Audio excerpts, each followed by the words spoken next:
Hello, Krishna. Hello, Dara. How are you? I'm good. I'm good. I'm really excited for this first session. So, my first question for you is what is the purpose of this podcast that we're about to start? We are in a age and time where there is a lot of ignorance prevailing across the world. Mhm. And this podcast, I want to use it to shed some light in terms of like what should be the right way. So, what does ignorance mean? When you refer to ignorance, there being a lot of ignorance, what is ignorance? I have a different question for you before I answer that question. What is light Something that helps us see exactly? What is opposite of light? darkness. And what does darkness mean in that case? That Something doesn't help us see right. what is Yeah. true. That is what is ignorance as well. If God is light, darkness is ignorance and evil is darkness itself. There is also ignorance in terms of what is religion. They think God as a being Mhm. that is a real person different from us, and that's not the way it is. God means light itself, and the light that exists in everyone when they realize Him. That's why you see, right, in Christianity or any biblical religion, it's looked up as God as in the Father, Son, and the Holy Spirit. Father is God, Son is God, Holy Spirit is God as well. That means there is light in all of us, and you can visualize Father as someone who is pure in spirit with complete light, Son as someone that has realized the Father and realized the knowledge of the Father. He can speak to the Father himself, visualizing what the truth is. And Holy Spirit is someone who, upon the words of Son, Mhm. can get that realization as well and realize the light and let go of that ignorance. So, I have a question. You brought up this question of what is religion. Can you go into that a little bit more of what is religion and was it why is it in the first place? Good question. Let me ask you back, right? Like, if you see humans created a lot of organizations, they created for achieving some purpose. And of all the organizations, what are the most long lived organizations that have ever existed? The religious ones. Yeah, if you see Wall Street, most organizations die in few decades, like 3, 4 decades. Some organization lasts even longer. Mhm. But the organizations that have stayed over the time for a very long period are the organizations that are purest. If you see the organizations that have pure intentions, those organizations tend to stay longer. And the organization, especially a religious organization, has been there for few thousand years, right? Like, Christianity for a couple of thousand years, and Islam, same thing, Buddhism, more than thousand, and then Hinduism, as in like the Vedas and the philosophies, they lasted forever, like for very long time. Yeah. And same with all other religions that I haven't mentioned either. So a religion is something that has the highest level of pure intentions towards greater good. I'm not saying that is the case today. You have to understand in Kali Yuga, where there is 75% unrighteousness, even religions have some bad rapport because the people that run the religion gave it that bad rapport as well and misinterpreted what has been written in first place. Mhm. And that's part of ignorance as well. The reason why religion is so lasts for so long is because it comes from that pure intention of peace and prosperity. Yes. The entire living beings go through a process of evolution, and fish from fish like amphibians to reptilians to mammals and to what we are right now, this entire evolution process, who has a bigger say? Let's say Humans. humans have a bigger say because we are more evolved than the other species, And we also have a responsibility for, along with bigger influence as well, right? And among humans also, we have different grades of people. Among these people, the more righteous people tend to have a bigger say on like how humans should run. They visualized a religion and we've been following it. They did it in a selfless fashion too, right? Like they did it in the name of Christ, they did it in the name of Father, they did it in the name of Allah, and they did it in the name of all the Hindu deities as well, which are our Vedic philosophies too. You know, majority of the people, until very lately, have been resorting to religion and God for all the problems, and it has worked for them because of the purity as well. Mhm. Yeah. So something that you mentioned earlier is dharma and righteousness. How would you define righteousness? Yeah. From a righteousness point of view, right? Like before I go into how do I define righteousness, I just want to touch on one topic. Mhm. The topic in terms of like every religion is united with purpose, is what I said, right? Yes. Purpose of bringing peace and prosperity. They are also united with one common foundation principle, which is known as righteousness as well. If you see Christianity or Islam or Buddhism or any Hindu philosophy, Vedanta or Purana, they always speak about righteousness in their own language. They call it Dharma, in Buddhism, Dharma, and righteousness, right? And for them, the visualization of God Himself is the most righteous being in first place. And now comes the question like, how do I realize God? The way one can realize God is figuring out what is righteousness in first place. Then you can think about like how a being who is highly righteous would have done this. If it is a God's way, it has to be the most efficient, most lucky way, and you should be able to foresee things as well. Why cannot I visualize if I'm investing in something, that particular investment is going to succeed or not? The reason being, if one the person that is investing, if he has greed intentions, let's say to make more money rather than serving for a purpose, those kind of intentions actually would result in a tamasic behavior, which means they will only attract other tamasic people that show greed, and this guy who is into the greed will be attracted to those kind of offers. We know greedy people, what they do first, if they make money, they double down and quadruple down and even take everything. It takes only one time to fail, right? And when they fail, they will lose it all. And why is it like that in first place? Let's say if God is a purpose that we have created, who is dictating all these terms? God making us lose everything. Lose everything when we show greed. Mm. Why is he doing that? You know, you can call it God or you can call it science. The way the nature creates a human being is based on what is right. How do I use it? Because everyone thinks dharma in their own way, right? Like for you, what is right is might not be the same as what is right for me or for some other person. There is a solution for this, and religion is the answer for this solution, be it whatever religion, Christianity, Islam, Hinduism, Buddhism, whatever the religion, And right? science, right? And science as well. Now, the way you need to look at it is like what is most acceptable for everyone is often the more purest form as well. What is the most purest form is often the one that has the least amount of attachments. And this is known as vairagya. And if you are righteous, the highest level of righteousness is often the one that comes with detachment.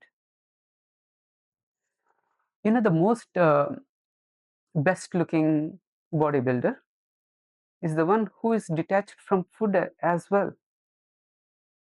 He doesn't have any more preferences or tastes or attachments to any type of dish or a dessert. Arnold Schwarzenegger, right? Like, for example, he had a strict diet course and he followed that religiously, and he built the best body. Same way, one to be successful in every aspect of life, detachment is the important aspect that one has to cultivate.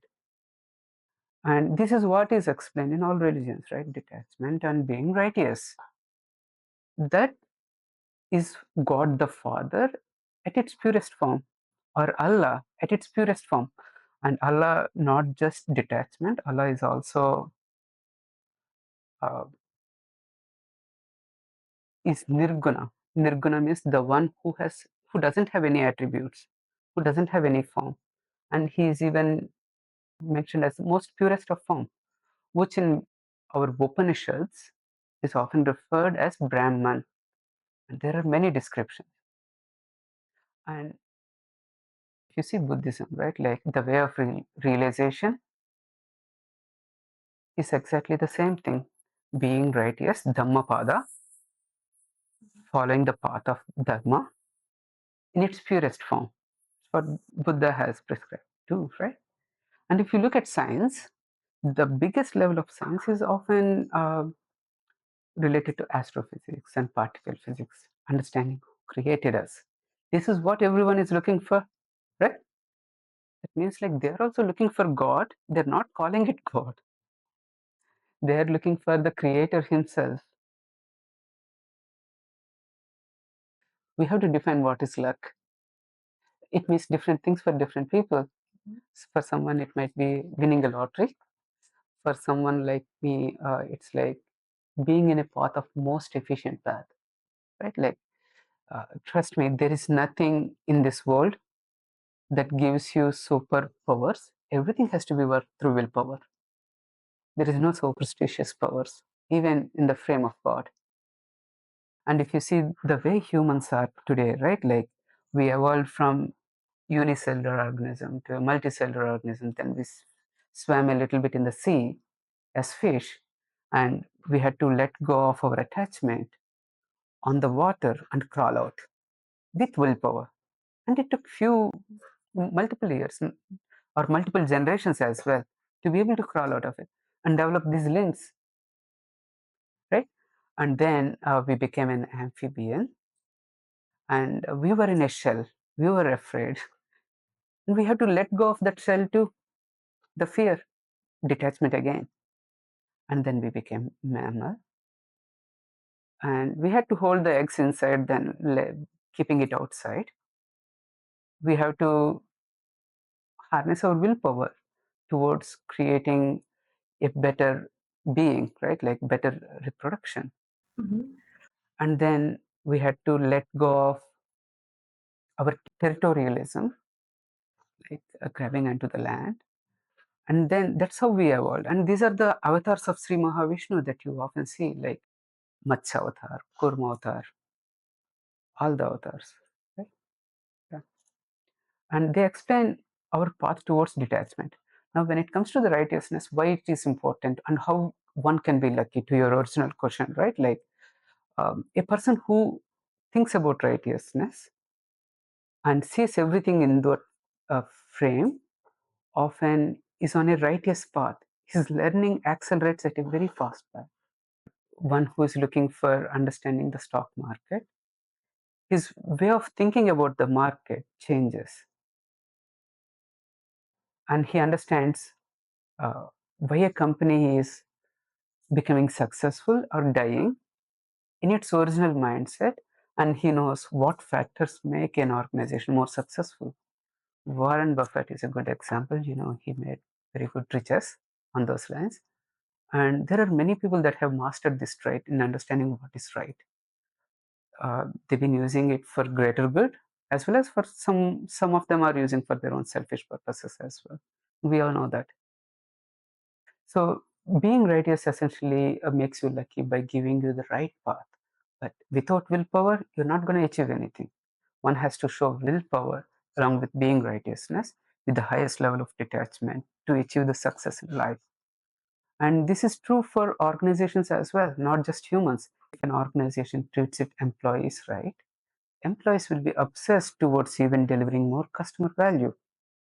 What we mainly operate on as human beings is based off feelings, not the transactional amount, not the money. This is the biggest level of ignorance that we often see in this current society, that everything is looked up from transaction point of view, in money point of view, but everything is truly expressed in feelings.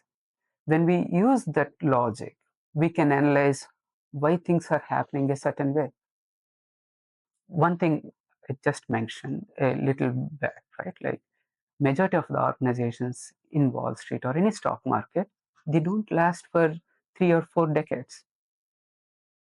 The main reason being, right, like in the first decade, they're most likely to focus on customer value and proving the product.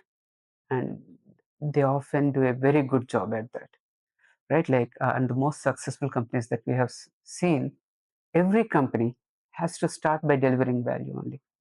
When they achieve that level of maturity, they often become greedy. Let's say if they become market leaders, what do they want now? More money. Yeah, because they promise their investors more returns. And does that mean, can you ask someone money without delivering value? No, right? Because things are expressed in feeling. And the customer will eventually think like, hey, why should I give this guy this much money for this type of task, right? So when the greed is at the highest in any organization, it leads to treating customers in a way of like how to make money out of them. Because your purpose is, if it is meant for the investors, then you're doing a really bad job in terms of running the organization.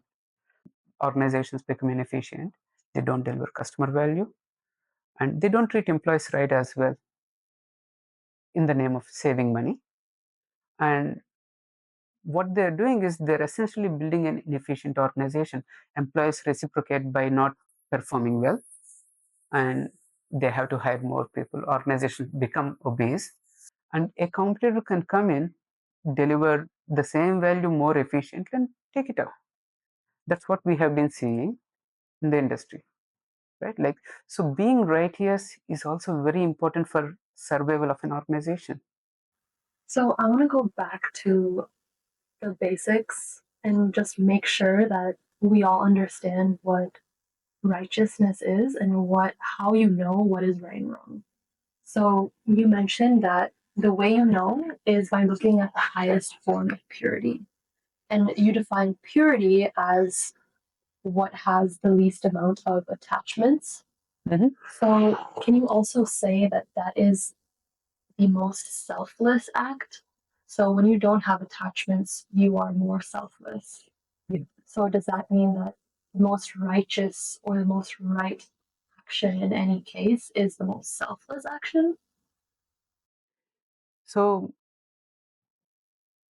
you can mention it as selfless. It's one perspective of viewing it. The way I would like to put it is probably the way of Krishna, is about being oneness, right? If you have to do any decision making in the life, the right decision making always is the one when you think through oneness, the most efficient way too. And that's why you see the most religions, right? Like if you see Hinduism, especially, the way of Vishnu is Vasudeva Kutumbikam. That means treat this entire universe as one. Because when you do that, your thought process and the way you're going to interact with others in terms of feelings, which is the true way, will be most productive. Say if someone is having a hard day and you are having an interaction with them and they're unnecessarily showing anger towards you because they had a hard time.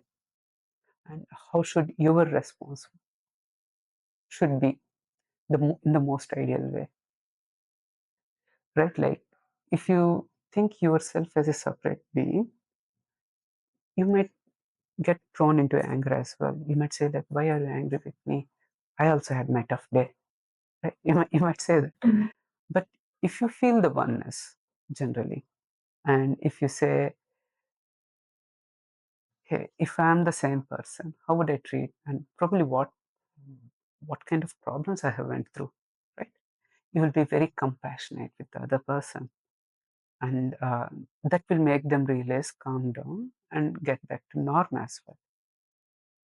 So this is the oneness, right? Like here you solved it in a most efficient way, but there is um, God in every way as well. Let's say you took the other person, being a separate person as well. You're having a fight with the other person. Now, what's happening? You're mutually burning each other karmas to attain that oneness again down the line. You see, most people that are often like prone to emotions, they eventually get better. They don't become worse. If they're becoming worse, that means they're in a negative path altogether, and they get better because of realization. If they don't go through the realization on what they're doing, they could only get worse. Yeah. And all of us are meant to realize that sooner or later. Yeah. So going back to what you So you mentioned. understand the oneness Yeah, yeah. aspect. So, And this oneness, right? Like, sorry to interrupt, by the way. One thing I want to say is you have to, when you do this oneness in a selfless way, then you achieve the best approach to solve any problem. Oneness is everywhere. It's not just from a point of religion or dealing with person. When you use oneness, it takes care of dealing with the feelings as well. You understand? When you look at transaction from a money point of view, you cannot look from a feeling point of view what that would lead. Organization policy could be something like towards saving money, and that that could have a negative impact on the mindset of the people. If you if organization mindset or policy is towards like doing what is right, and policy explains that clearly, then people will also be doing what is right in their job role. Am I treating my customer right? Am I doing my job right? Am I asking for a right reward when I perform a certain duty? Because everything is skewed nowadays because of the greed that is shown at the high. People tend to show greed for their personal benefits as well. What's in it if I deliver this task? I gave you so and so earnings. Where is my earning? And are they even focusing on customer? At times, like it goes so wild, the focus on the customer gets lost too. Yeah. So it's in the areas of personal life, your work life, as well as in the field of science and learning as well. So the oneness is kind of like the holy grail. And this is the area that people tend to call as consciousness as well. And Walter Russell famously calls it as one universal mind. Yeah. And I'm very impressed with his writings on that. Because at the end of the day, our nature works as one universal mind, though we think we are different to each other. mhm. Yeah, and to touch on the science too, and you also mentioned natural selection. And if you look at natural selection from a oneness point of view, then everything is evolving together. Like all the parts are working together as one to evolve. And you also mentioned when you were giving the example of oneness of those two people arguing, and if they work together, if you're able to step outside of the separate bodies, um, then you're more efficient. And that reminded me of the Christian commandment. One of the 10 Before we go commandments. there, sorry, Mhm. probably I have shorted it this time. So you told me about everything is evolving as one together. Can you explain a little bit and clarify that before we go to the second Yeah. part? So let's take the amphibian point of view. So if you have a fish in the water, right? That fish is not the only fish in the water. There are other spirits. There are other animals in the water with that fish, Yep. right? So the fish is doing its thing, taking all of these actions, these other animals are also doing the same thing, right? So they're in a way they're working together, in a sense that they're both performing actions in the same field of energy in the same body of water that impact each other, right?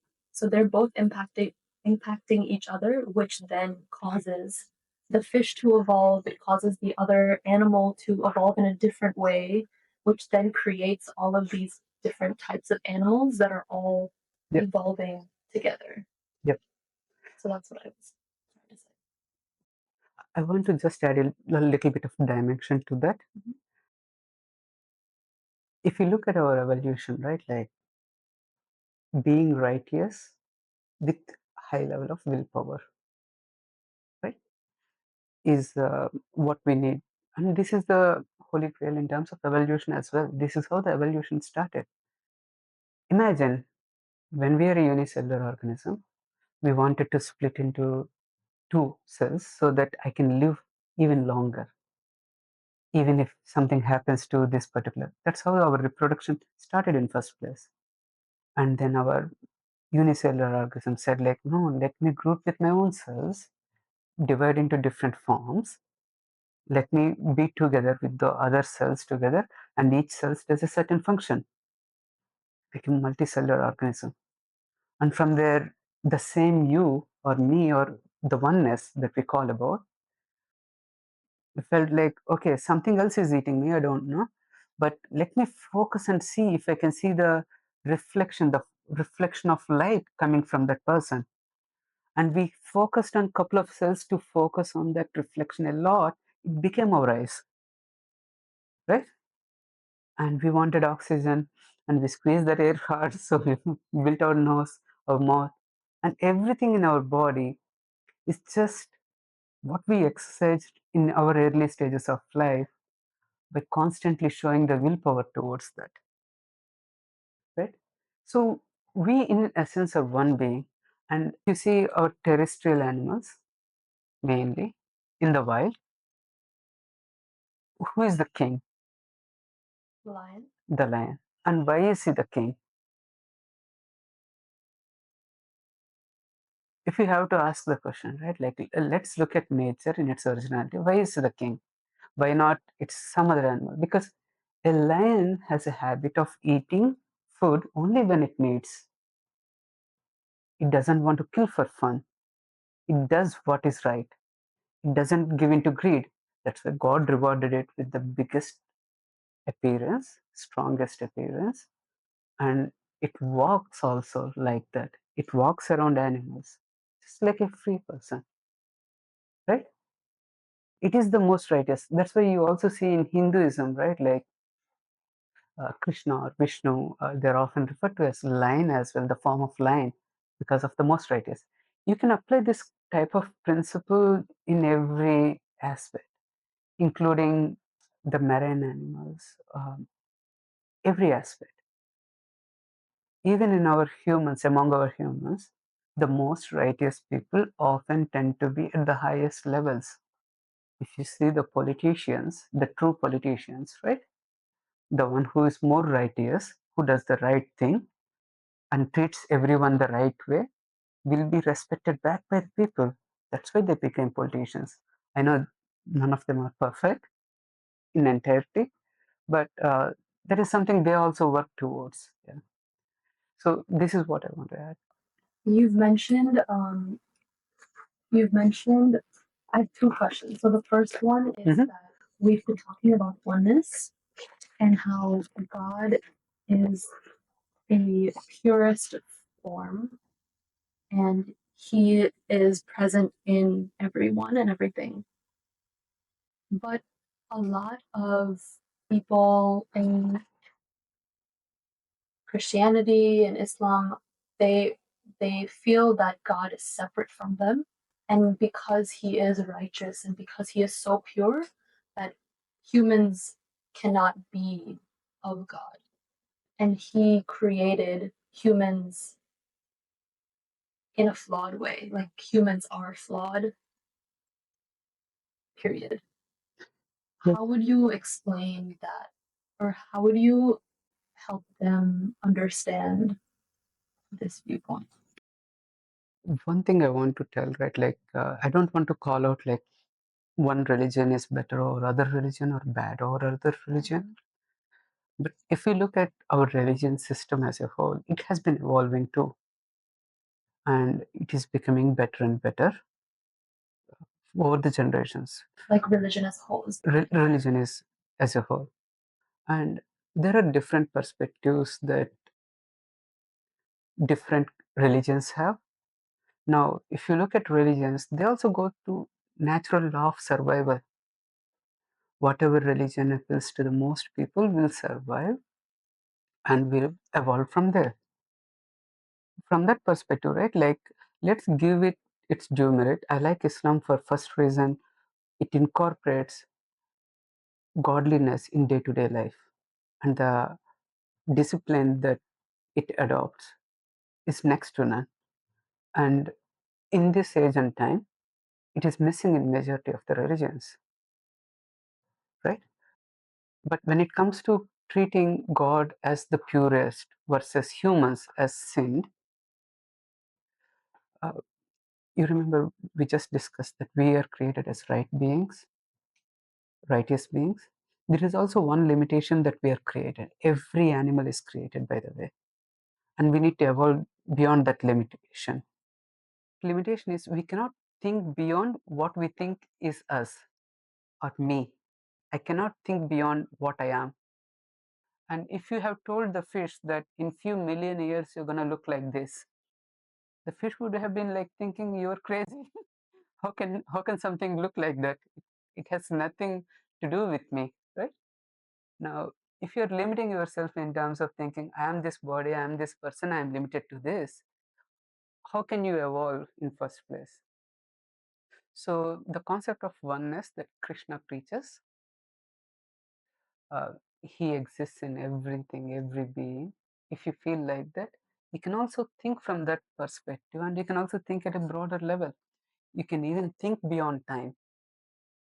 You can think beyond space and time. When you think that, that's known as samadhi in yogic world, the level of information that you get on things is next to none. You can think about organizations. You can do then dharana. That means you can feel that you are that itself, and then you can reveal all the knowledge about them. You can even do on the celestial deities as well. You can feel like, if this is my purpose and I am the righteous person, what would I do for certain thing? And that will reveal you all the celestial deities too. Like, how can I feel about Vishnu? Yes, you know that Vishnu's purpose, it's clearly mentioned in his depiction that he has that Shanka to establish Dharma and weapons and everything in terms of like doing what is right, Dharma. And he's the one with the highest level of willpower with the Adisesha in the back. It is a depiction of willpower. So it gives you a high level of thinking. And if we don't have that, that means our evolution has ended. Having a high level of intellect and higher level of thinking across the globe is essential for us to evolve into the divinity that we are meant to be. So, last thing about religion is it also teaches virtue. So, I wanted to clarify that definition too. So, virtue, righteousness, dharma. Yeah. Can you define virtue from your perspective? I would define it as righteousness, like the most right thing. So if you look at the people, right, like the most virtuous person, if you have to name, who would you name? Hmm. It's a hard question. I mean, Krishna is one of them. Rama, Krishna, Mhm. even Jesus can be considered one, Mhm. Muhammad can be considered one, as Yeah. Buddha can be considered as most virtuous. Mhm. Yeah. And I would like to refer to Sri Mahavishnu's, the 16 virtues of Sri Mahavishnu: being humble, lot of patience, all these things, right? Yeah. These virtues are known as sattvic gunas, which make a person shine, and it is applicable in real world as well. We've been talking about politicians, right? And the greatest leaders that we have known of, like Abraham Lincoln and all of them, they're virtuous, and people reciprocate back for that with respect. That's why if you see, right, like respecting the right thing is also the most righteous way. And often this has been mistook as well in the systems. People start respecting ignorance as well too much. We are meant to cut it off and fight it off, not respect that. The problem in Kali Yuga, right, like where there is 75% adharma, only 25% dharma, you cannot follow Vedas and give respect to everyone, because when you do that, you are enabling wrong things too if they are wrong, right? Mhm. So the correct approach for Kali Yuga is to respect what is right, and then even if it comes from an elder, from a guru, if it is wrong, point it out and help them realize it in the most easy way possible or most smoother way possible. I'm not trying to say have fight with everyone, but make them realize it. Otherwise, we are going to be creating a future that's going to be more and more ignorant, right? If we enable the wrong things. So, going back to your question of virtues, virtues are the qualities, sattvic qualities that is most mentioned in Vishnu, which makes you become the light, as in the light mentioned in biblical way, God itself. Um, okay. So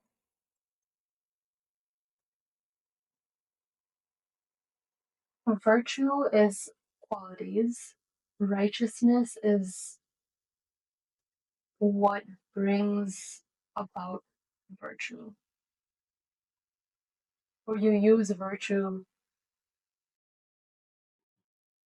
You're absolutely right. In terms of like virtue being quality, I want to explain quickly what is sattvic in first place. Because if you see this Trishul that I have here, um, Shiva's mentions this sattva, rajo, tamo gunas, also known as gunas. The definition of guna is exactly quality that you mentioned. People say what you express is what you attract. What you express is what you attract. Actually, how that actually works is if you express something, people will reciprocate back with your same expressions to you back. That's how you attract the same things. Let's say you show purity, you help someone towards in a noble cause in a selfless way. And if a person got a business opportunity, he will help you back as well in a selfless way, knowing that you are a good person. If he has an option, he will help you back. So that's how you attract. Doing thing in a selfless way, you make others feel do the same for you as well. Now, when you apply this sattva, rajo, and tamo gunas, if you do a good quality, sattvic quality like selfless help, you are getting a selfless help back from someone, right? And that makes you look virtuous because you attain that sattvic sanskara. Yeah, and it goes back to willpower because what you do depends on your willpower. Yes, exactly. The willpower actually makes you, it's a different dimension altogether. You can think of willpower as a separate dimension among all the dimensions that exist. And people with the highest level of willpower are top on the ladder. So it's like a boost. It's a boost. It's a boost, it's an essential boost. It's probably even more important. Imagine if you have two individuals, and let's say one person is righteous with mediocre willpower, the other one is unrighteous with very strong willpower. Who will succeed in getting their way? The person with the more willpower. More willpower. Yeah.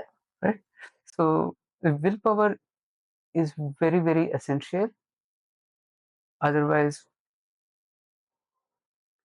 the person with strongest amount of willpower can create so much chaos. We have seen what Hitler has done, and people have to go beyond their idealisms, be it democracy, communism, and unite to take off that evil with highest willpower, right? We went beyond religion, we went beyond countries, we went beyond idealisms in terms of how society should be to take off that willpower. So a person with unrighteous behavior and strong willpower is even bigger danger.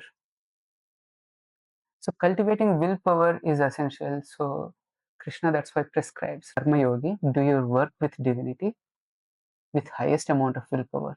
That will be the most preferred way. Or else you can also meditate upon the oneness, be it God as in Father or Allah or any Vedic deity or Buddhist deity or anything.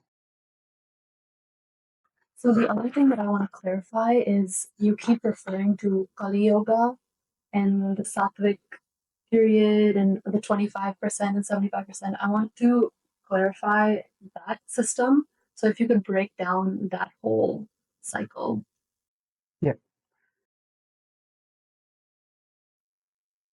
One thing we need to understand, right? Like the world is not linear in any way, and everything is cyclical in nature, right? Like you see, the year is a cyclical in terms of seasons are cyclical, and human life is cyclical. We are young, then become middle aged, we die, we are reborn again. Everything is cyclical.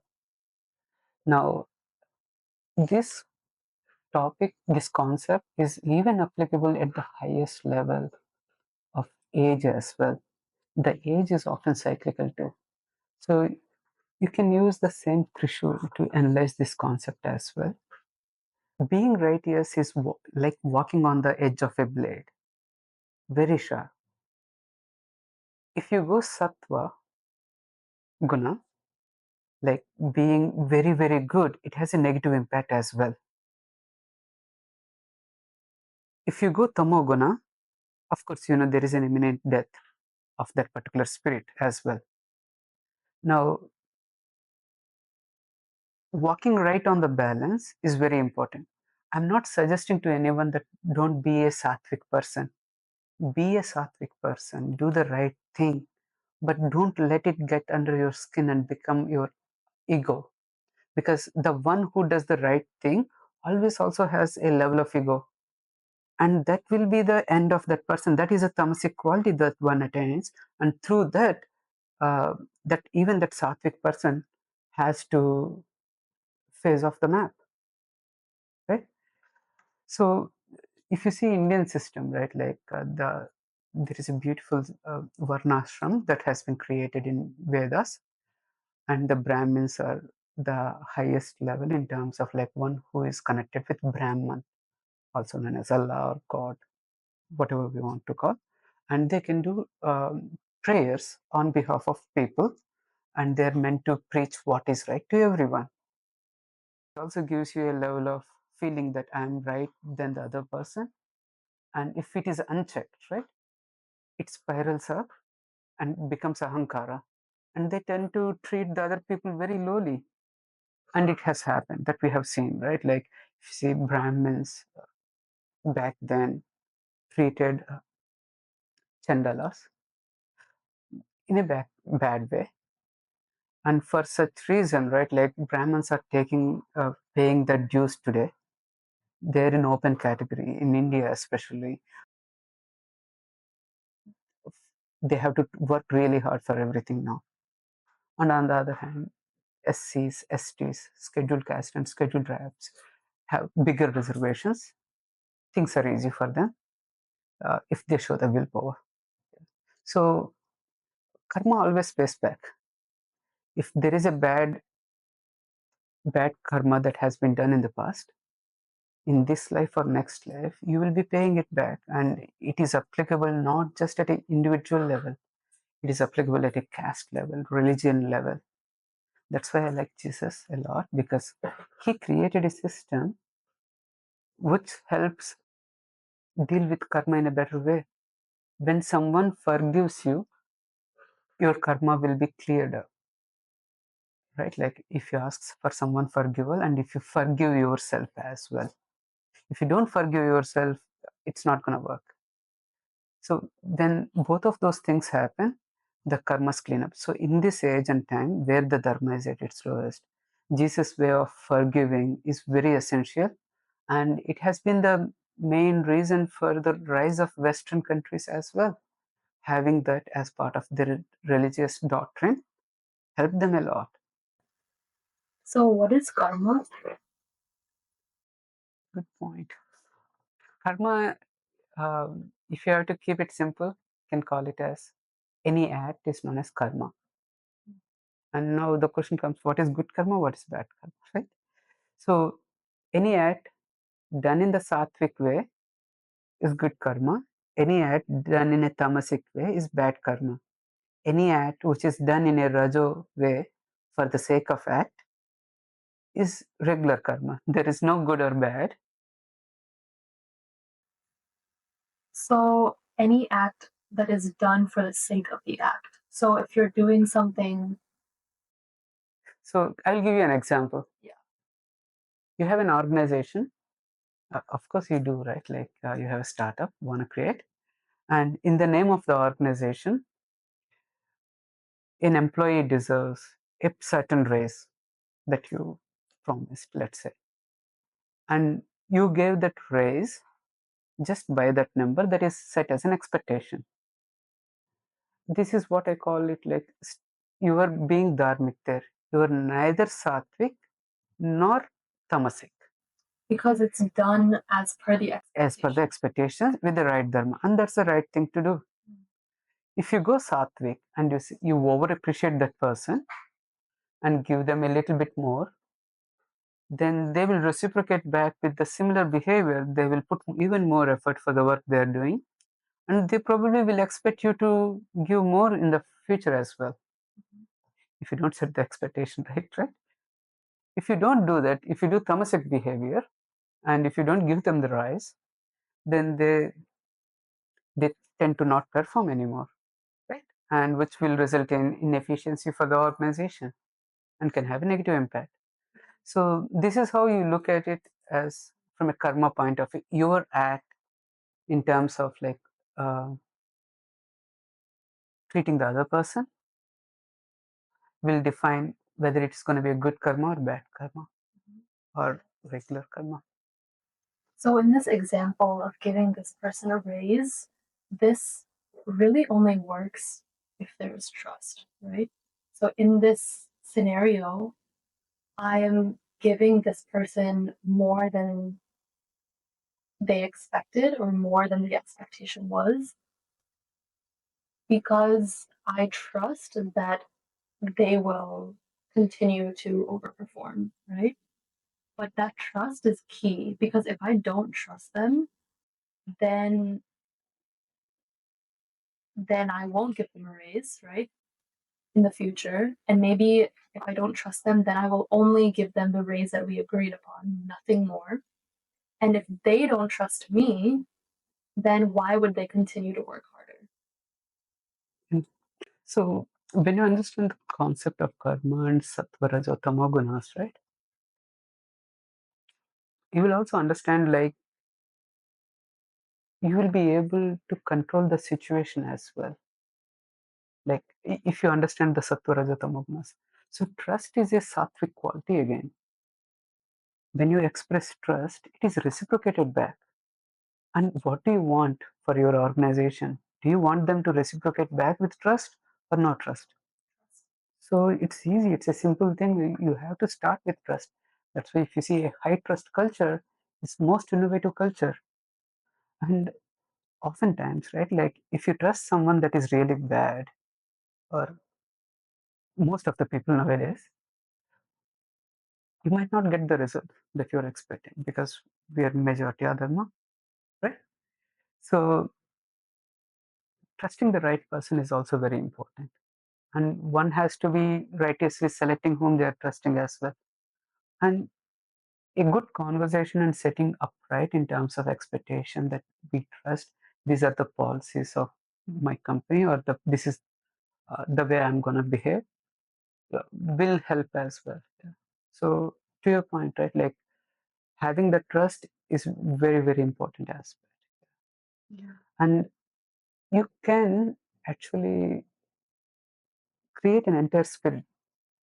Everything is a spirit, even an organization is a spirit. You can create your own spirit with these qualities as well. So let's say if you're building an organization, Dara, you can say like, what are the values that I'm going to show up? What are the virtues that my organization is going to have? Think think of it like that. The virtues that you're going to have is the virtues that are expressed as part of the organization, showing trust, being humble, and rewarding the efficiency, which is the right thing to do. And showing all these things becomes the virtues of your organization as the organization matures. And it can also be used as advantage as well. If you see, if you show trust to the customers, I'm giving an example, and you gave away your platform for free for the first month for someone to use. The type of growth that such companies will get will be astronomical compared to, if they do the right thing, right, will be astronomical compared to the companies that are not showing trust. The companies that doesn't show trust and only give the access to the product based on the membership fee that they pay, they're not letting others try out and experience the solution too, right? They're limiting themselves. So having that sattvic quality will also create that good spirit and good energy in the organization from many ways. And that becomes the virtue of the organization. And of course, your product might be misused by people who are not, who might not have good intentions for, in terms of like they are looking for saving money. But you will figure out a way in terms of like how to treat those people right as well. You might also feel like, okay, now I want to give my solution for free or at a reduced price, at a discounted price for people who follow Dharma. I'm just giving an example. And if you cultivate that, then you will be promoting more dharmic organizations as well, right? So this goes a very long way. You can architect your own future based on the purpose you want to achieve when you understand the sattva, rajo, tamo gunas. Yeah. Mhm. So going back to the cycle, right? Um,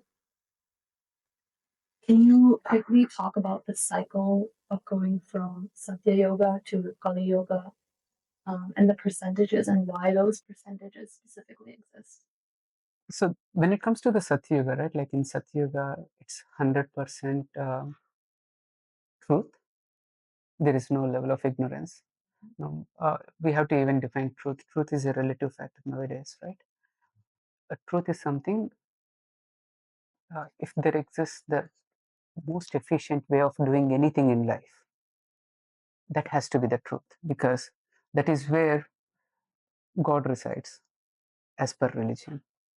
Now, think of it like this, right? Like if you have a ball on a billiards table and it hit a bunch of balls, every ball moves in the exact direction of force distribution, right?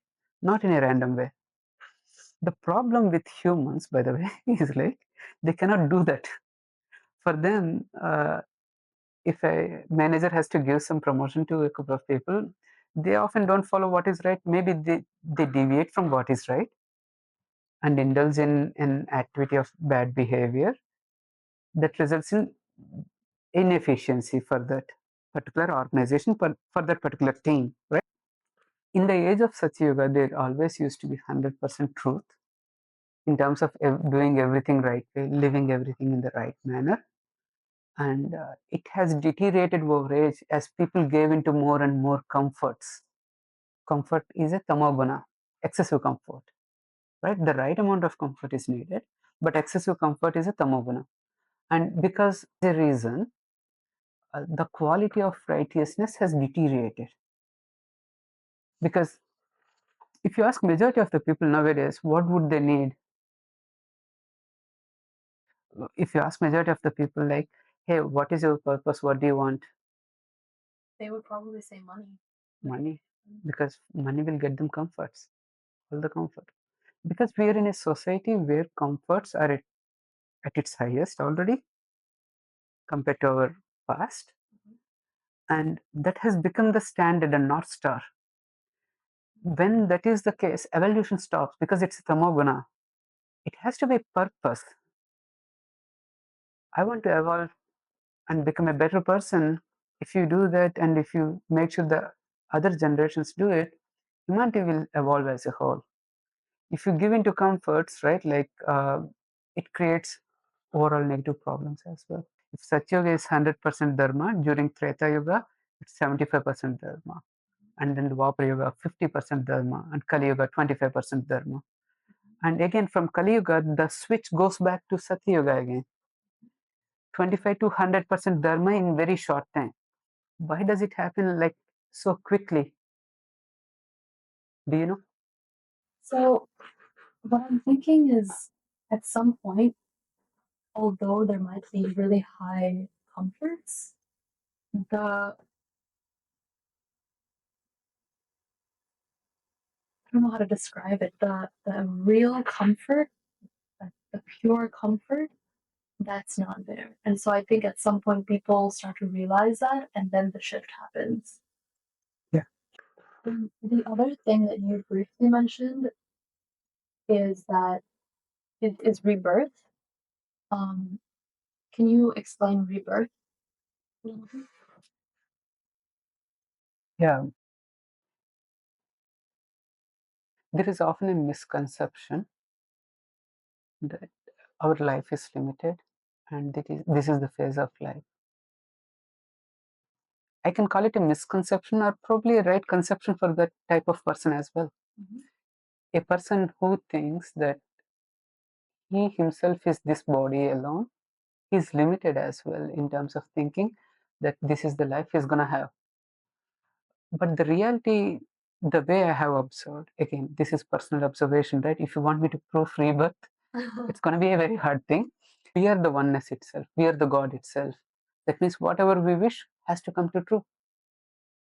And let's say if I have some wishes that I haven't fulfilled by end of this life, then when are they coming to truth? They have to fruitful sometime, right? Like by that law, that I have to experience those again. See, a human, after the death, there is no motion in the body, right? What is that left him? What do you call it? If there is oneness and everything is God itself, the dead body has to be keep on moving altogether. What is that left him? Soul, spirit. Yeah, spirit. And why did it leave him in first place? If it is omnipresent, why not stay there? So this is the way of the soul saying, you have sinned enough. This it is the time probably I need to restart this engine to give it a fresh perspective to see if you realize again and start a new life altogether to see if they realize again. But when they start the new life, right, like they will get the same sanskaras that they developed in the last life. Might not be the same environment around them, but same sanskaras. Let's say they're prone to anger, and they will be born with anger, and they have to deal with this in this life to finish it off and to realize himself, right? So this is the concept of rebirth I believe in, and this is very well mentioned by Krishna as well in Bhagavad Gita, that human soul tends to wear each body like a dress, moving from one to the other, and throughout this path, the realization, if the realization happens, right, of the God, it can extend one's longevity too with willpower. Again, with willpower. The reason why I'm saying is in Bible and our Puranas and most religions explain that humans used to live way longer in the prehistoric times, and these are the times of age of truth. There they used to treat the body the right way, the mind the right way, the soul the right way. Then why would someone have an ailment or a problem or aging for that matter? Such person should be given by God or by the oneness the maximum time to achieve his purpose if he's not uh, violating any law. The way that I really like looking at rebirth is from the perspective of science. So if you look at anything around you, like this tree in front of us, that tree had to grow using resources from the environment around it, right? So you can say that part of the tree is atoms and elements that used to be a part of the soil next to it, or maybe a dead tree next to it, or maybe an animal died next to the tree. That animal's elements then became a part of that soil. Yeah. That soil then fed the tree, and the tree grew. So it's like a constant cycle of different elements turning into other elements, right? And mhm. I would like to explain the same thing in the Vedic ways, right? What they explained is, the will power for the tree to attract that nutrients to survive through that winter seasons and the hotness of the sun at times.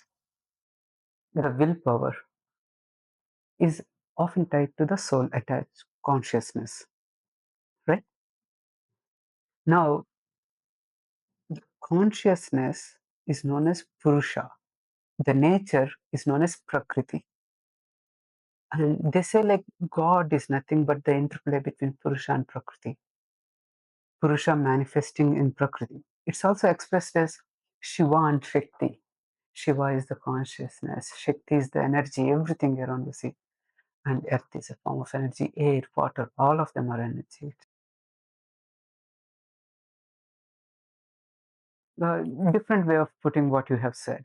Yeah, Yeah, that's really helpful because you're right. Like the tree would not have evolved if it didn't have the willpower to take those nutrients exactly. in. Yeah. So it's two things. It's the Shakti. Shiva and Shakti or Purusha and Prakriti. And when you say someone is dead, the Purusha left them. The Prakriti, the elements are still there and will be back to the elements.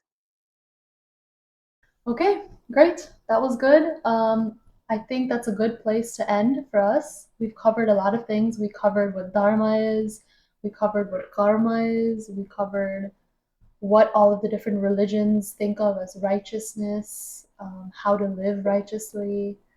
So maybe next time we can talk about what the ideal organization is from this perspective, using everything that we learned, and how to build a righteous organization from scratch. Yeah, Shudhara, thank you very much. And thanks for your time and interest in these topics. Looking forward for our next podcast. Yes, me Have a too. good day until then. You too.